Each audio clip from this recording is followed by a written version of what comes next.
All right, let's talk AI strategy. It feels like almost everyone is talking about it, but most leaders are asking the completely wrong question.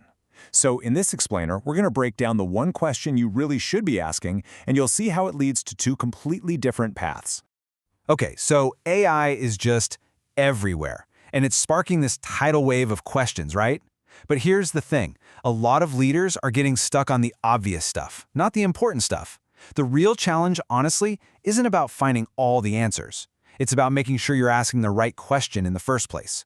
And this really breaks it down perfectly. You've got these two competing mindsets. On the left, you see the cost question. It's all about how many fewer people do we need?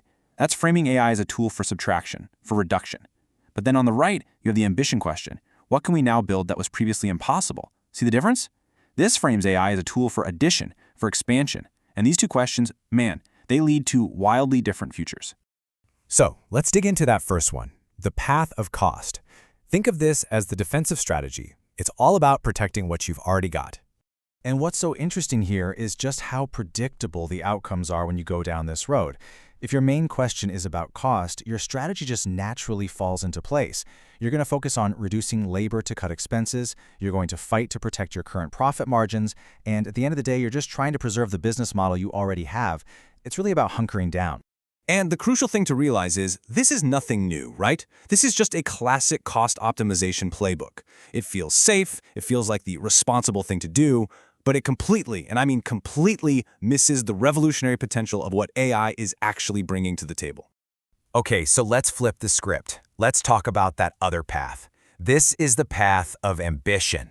This is an offensive strategy, and it is all about growth. And just look at the difference. It's night and day.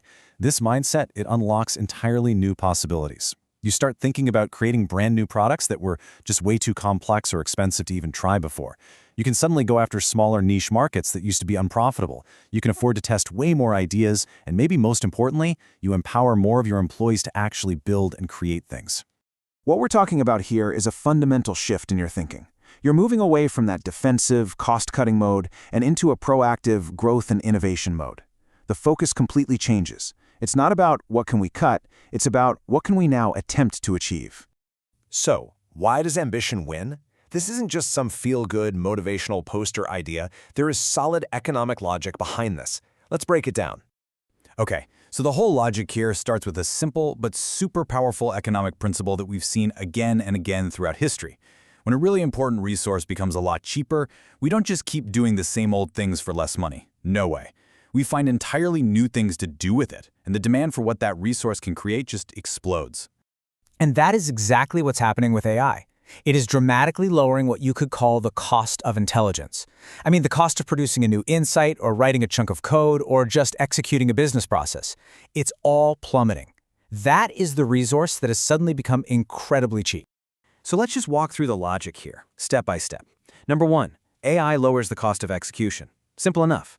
Number two, this completely changes the economics of trying new things, of experimentation. All of a sudden, testing a new idea isn't some huge bet-the-company risk.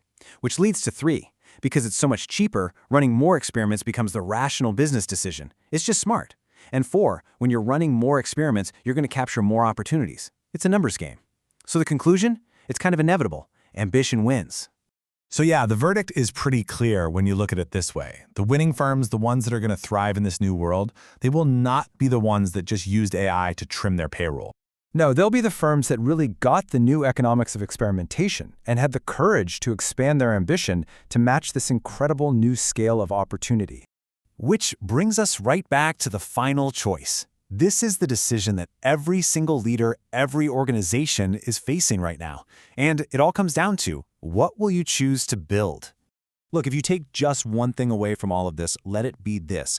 Looking at AI as just a tool to produce headcount, that's not a strategy. It's a failure of imagination. It is so much more powerful than that. Think of AI as a capability expansion engine. It's a tool that lets you move faster, test more ideas, and truly unlock the potential of your people to go out and build the future. And so, that leaves us with the only question that really matters, the same one we started with. Knowing that the cost of execution is now radically cheaper, what will your organization go out and build that, up until today, was simply impossible?